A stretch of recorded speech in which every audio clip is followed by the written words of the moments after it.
દર 3 વર્ષે અધિક મહિનો એટલે કે પુરુષોત્તમ મહિનો આવે છે. હાલ પુરુષોત્તમ મહિનો ચાલી રહ્યો છે. તો સુરતના સૈયદપુરાના ધોબી શેરીમાં આવેલા બટુકેશ્વર મહાદેવ મંદિરમાં બારસ નિમિત્તે 11 કુંડી મહાયજ્ઞનું આયોજન કરવામાં આવ્યું હતું, જેમાં 51 જણાઓ બેસીને યજ્ઞમાં આહુતિ આપી છે.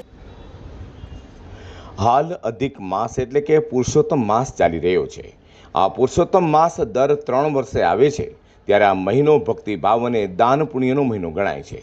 મંદિરોમાં ભક્તજનો દર્શન કરવા આવે છે. કોઈ જગ્યા પર કથા બેસાડાય છે તો નદીઓમાં સ્નાન કરવાનું પણ મહત્વ હોય છે, અને કોઈ જગ્યા પર તો હોમ હવન પણ કરાય છે.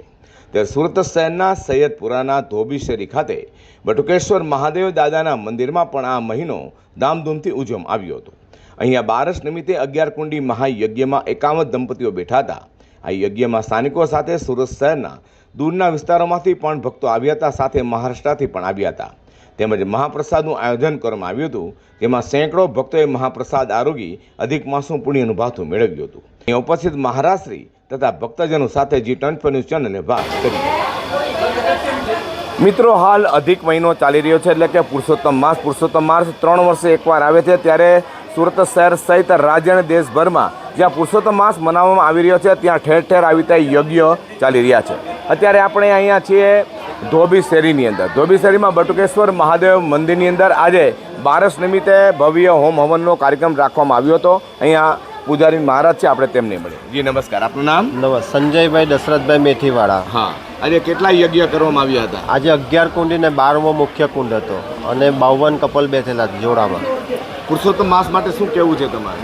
પુરુષોત્તમ માસમાં અધિકમાં અધિક જેટલું પણ પુણ્યનું કાર્ય થઈ શકે એટલું કરવું જોઈએ. એનાથી પિતૃઓ અને આપણા સ્વજનોને તૃપ્તિ મળે છે, ભગવાન પણ ખુશ થાય છે. અને વિશેષમાં આજે પ્રદોષ છે, એટલે દેવી દેવતાને લગતા કોઈ પણ દોષ હોય તો આપણા જીવનમાંથી દૂર થાય છે. કયા કયા કાર્યક્રમો આજે રાખવામાં આવ્યા છે? આજે કાર્યક્રમમાં અમે રામાયણનો પાઠ હતો બપોરે 1 થી 2 વાગ્યા સુધીમાં, અને આખું રામાયણ 1 કલાકમાં ગાયને રામાયણ સાથે ભોજનનું પણ, અને મહાપ્રસાદી અને ભોજન જાહેર ભંડારો હતો આજે.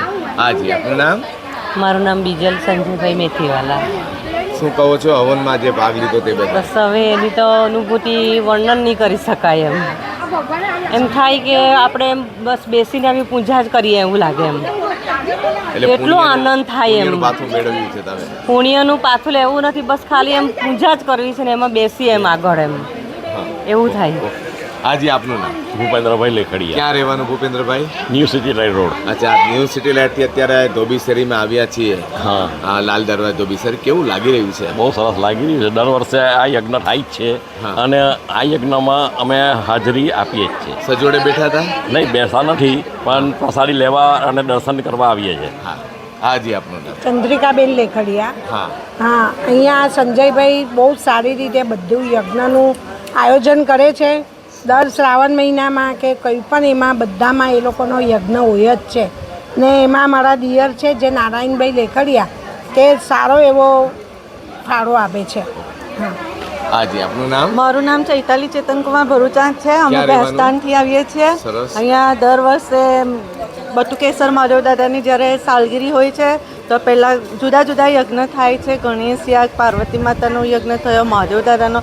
ના, જે આટલો મોટો અવસર જે પુરુષોત્તમ માસ ચાલી રહ્યો છે, તો અધિક માસમાં રાધા પુરુષોત્તમ યજ્ઞમાં અમે બેઠા અને ખૂબ આનંદ થયો જ. અને એવું લાગ્યું કે પરમાત્મા સાથે અમારું મિલન થયું ને આવા સત્કર્મો કરતા રહે. ને પૂરા આખી શેરીવાળા એટલું સરસ બધું આયોજન કરે છે, એટલું ફાઇન કે એક પણ વસ્તુ અમારે ઘરેથી લાવવી નથી પડતી. બધું જ વસ્તુ અહીંયા સેવા પણ એટલી સરસ આપે છે, ને દરેકનો બધાનું પ્રોત્સાહન ને સેવા જોઈને એમ થાય કે ધન્ય બની ગયા.